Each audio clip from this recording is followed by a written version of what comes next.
Michigan State, 2 straight wins to open conference play. They get Purdue at noon Eastern time on Saturday here on BTN. As we welcome you back to BTN Live, Dave Revsine, Chuck Long, and Howard Griffith. And we are pleased to be joined now by the head coach of the Spartans, Mark Dantonio, who joins us from East Lansing. Coach, the story with your team these last couple weeks anyway has been the offense, which has taken a very substantial leap forward. What do you think has changed offensively? Well, I think first of all, we've sort of settled on a quarterback, and he's starting to feel at ease in the pocket and comfortable with the whole system. And, you know, his first start was really at Notre Dame, and I think he grew the next week at Iowa, and then, you know, was able to transition further in the Indiana game. And I think because of that, you know, our wide receivers have caught fire and playing with a lot of confidence.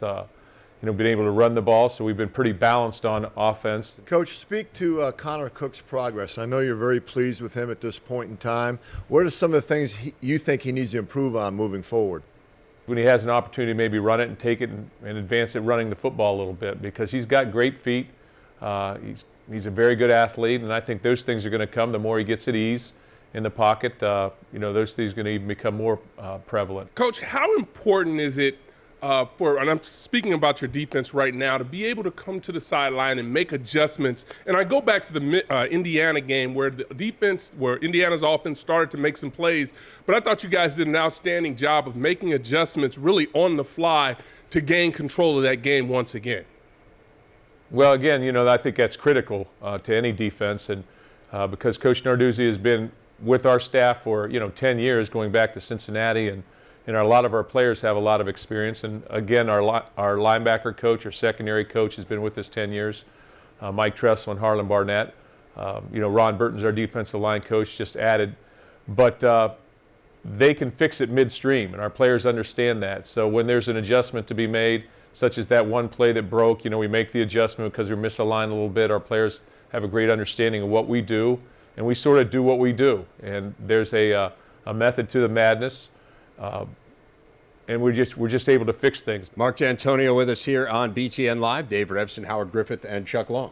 Coach, how's the health of your football team going into this Purdue game, and how does Purdue look to you on tape? Well, first of all, our health is good. You know, we've been pretty much injury-free as we've moved through the season thus far. So, you know, obviously that pays dividends as you move ahead. But when you look at Purdue right now, you sort of look and see which team are they as they come in. You know, we're very impressed with them in the Notre Dame game.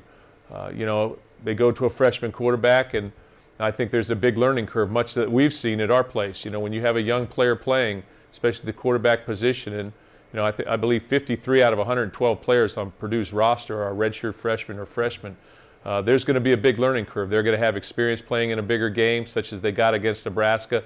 Now they have a chance to regroup and move forward and come to East Lansing to play. So change can be very dramatic, but I do think that they're a well-coached football team. I do think that they're going to play extremely hard, and they've got players. When you go back and you look at that Purdue team, particularly last week, defensively, I thought they did a good job early in the game trying to bring pressure. How, from an offensive standpoint, are you able to try to combat that?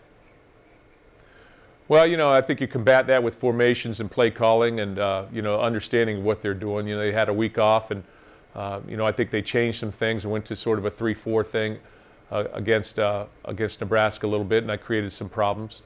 So, you know, they become a little bit more diversified in terms of what you have to expect from them when they come to East Lansing. So that'll be a challenge for us, and we'll have to make adjustments. And that's part of it, though. I think as a football team, as a coaching staff, you know, you need to be able to adjust. Whatever you're doing, you need to be able to adjust. When your players look at this game, they see Purdue's record, they see your record, they know you guys are getting a lot of accolades. This is a Purdue team that, you know, quite the opposite. People to a large extent, I think nationally and even maybe regionally, have written off this year. How do you prepare a team to give its best given that situation, given everything that's being said outside? Well, I think things, as we all know, things change very dramatically throughout a football season. You know, it wasn't too long ago that people had written off Michigan State due to what we were doing offensively and some of the different things that were happening to us. So things can change very dramatically. We need to be able to handle success. We need to be able to understand that the challenge and the focus has to be on what we're doing now. It can't be on what we're going to try and do later or attempt to do later. Hopefully we've figured that out after last year, and figured that out after early in this season. And as we mature, you tend to figure that out, I think, as you mature as a person. So we've got good senior leadership. We know the direction we want to go. I expect our football team to come and play. I'd be very disappointed if we didn't come out ready to play and focused entirely on Purdue. Again, Michigan State and Purdue Saturday here on BTN. Mark Dantonio, thanks a lot for joining us. Much appreciated. All right, guys. Thanks again, and go green.